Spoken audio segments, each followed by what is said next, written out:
안녕하세요. 벼락거지라는 얘기 좀 해볼까 합니다. 예, 벼락거지라는 얘기를 이번 영상의 주제로 좀 말하고 싶습니다. 벼락거지를 누구를 일컫는 말일까요? 아무것도 하지 않고 어, 특별하게 영끌이나 비토하지 않는 사람들을 특이한 사람들이 조롱하고 비아냥거리는 표현이 벼락거지라고 합니다. 예.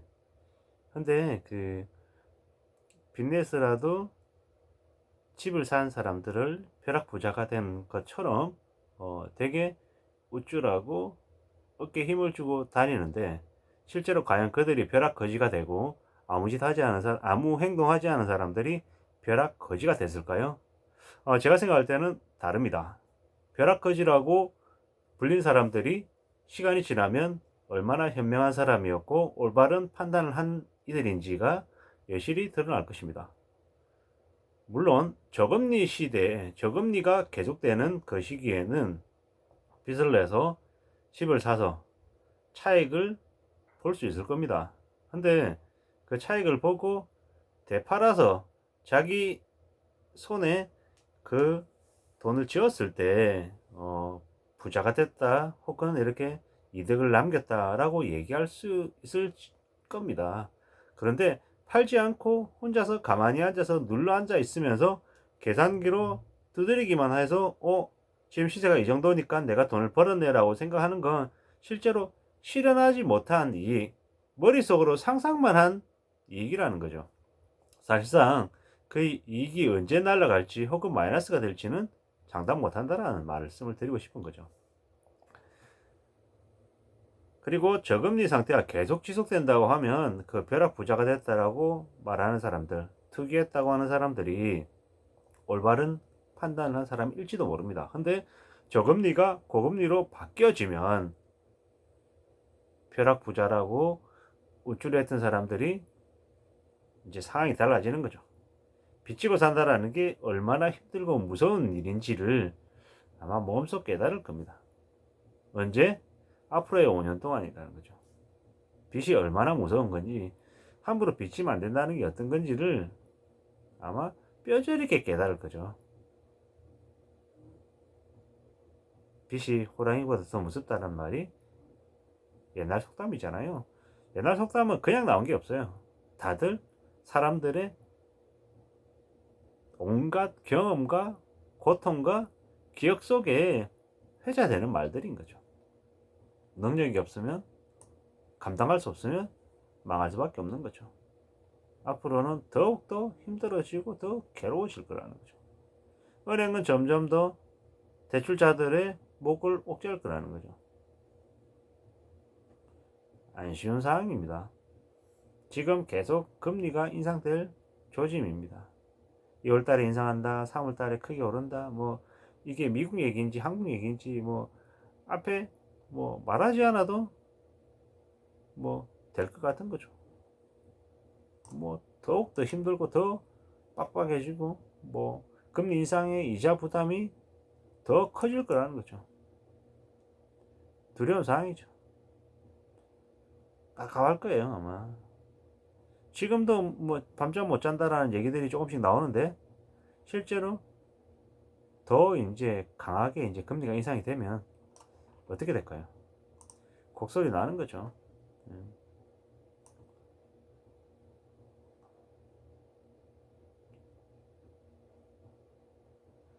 뭐 우리가 겪는 여러 가지 일들이 대개 다 경제적인 부분하고 직결되어 있습니다.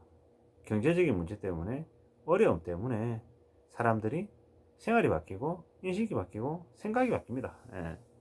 예. 당연한 얘기죠. 우리의 부모님 세대가 되게 힘들고 어렵게 살았잖아요. 그때 흥청망청거리는 사람이 있습니까? 대부분 다 근검절약하고 되게 열심히 일을 했죠. 그래서 우리가 현재 이렇게 누리고 있는 거잖아요. 예. 근데 언제부터인가 우리가 되게 부자인 것처럼 되게 잘 사는 것처럼 이렇게 움직여 다녔는데 아니라는 거죠. 그 흥청망청거리고 과시하고 겉으로 되게 된 것처럼 이렇게 움직이지만 실제 실속을 들여다봐야 된다는 거죠. 점점 더 그간의 비정상이었던 것들이 정상으로 되돌아오고 있죠. 금리가 너무 낮았잖아요. 그 금리도 다시 이제 일정 부분 정상이 되는 거고, 뭐 여러 가지 일들이 이제 원래대로 돌아오는 거죠. 그렇게 봐야 되는 거죠. 우리의 삶이 절대 쉽지 않다라는 거, 만만하지 않다라는 거, 빚내서 뭐 하라고 부추겼던 것들은 다들 그 궁지로 몰고 재앙으로 몰고 가기 위함인 거라는 거죠. 어쩌면 그 엄청난 빚들이 나라의 생존을 오가게 만들 거라는 거죠. 국가 신용 등급을 하락하게 만들지도 모른다라는 거죠. 뭐 대출 받은 사람들 뭐 10억 대출 받고 20억 대출 받아도 아유 괜찮다면서 아니 걱정 안 한다고, 뭐 집값이 뭐 훨씬 더 높아서 뭐 그거 다 팔면 다 정리된다고 이렇게 얘기하는 사람들이 아직도 있습니다. 과연 그러면은 뭐 다행이겠는데, 그러지 않으면 그 빚 때문에 그들이 우리 사회에 엄청난 충격파를 이렇게 미치면 어쩔 거라는 거죠. 미국이 기준금리를 뭐 5번, 6번, 7번 올리면 한국이 괜찮겠냐라는 거죠. 힘들죠. 예. 저금리 때문에 뭐 되게 부자된 것처럼 뭐 빚져가지고 여러 가지 뭐 물건들 사대고 했지만 실상은 빚으로 산 거라 그게 괜찮을지 안 괜찮을지는 장담 못 하는 거죠. 이자 부담 때문에 대출자들은 죄송합니다. 앞으로의 삶이 절대로 만만하지 않을 거라는 거죠. 은행은 사상 최대의 수익을 내고 현금 부자들, 뭐 현금을 가지고 있는 이들은 뭐 적금을 넣든 뭐 배당을 받든 뭐 괜찮겠지만 빚을 진 이들은 답이 없는 거죠. 표현하기 어렵다는 거죠. 그게 현실입니다.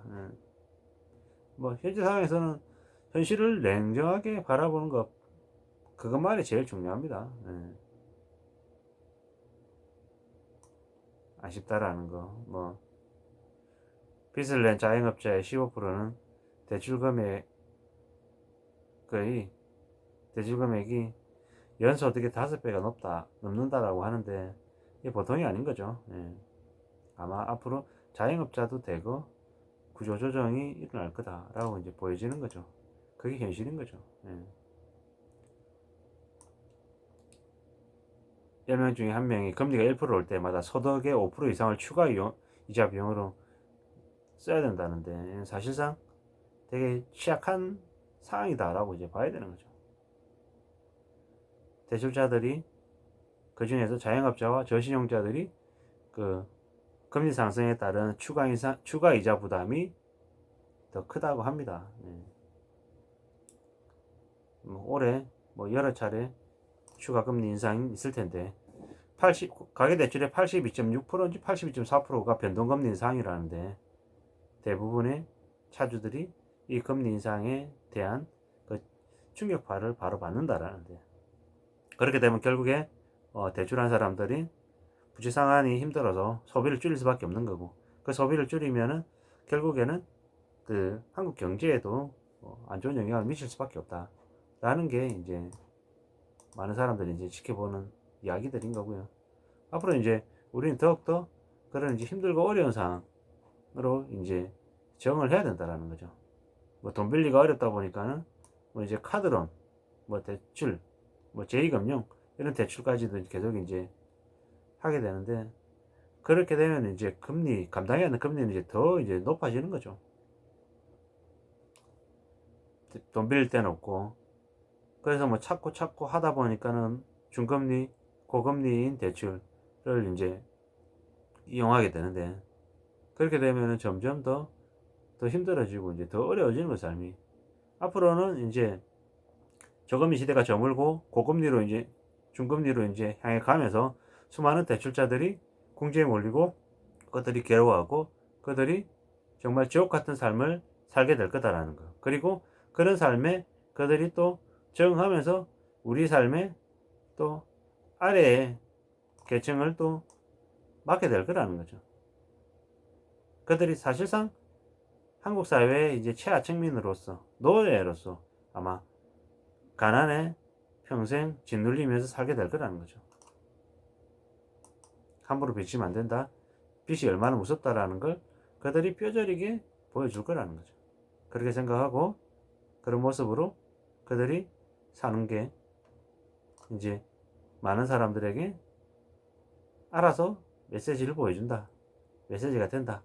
라고 생각하시면 좋을 것 같습니다. 아무쪼록 오늘부터 이제 설날 명절이 끝나고 일상으로 되돌아가야 됩니다. 아무쪼록 컨디션 조절 잘 하시고 연휴로 인한 휴일증에 힘들어 하지 않으시기를 바라겠습니다. 오늘 하루도 잘 보내시면 좋겠습니다. 고맙습니다.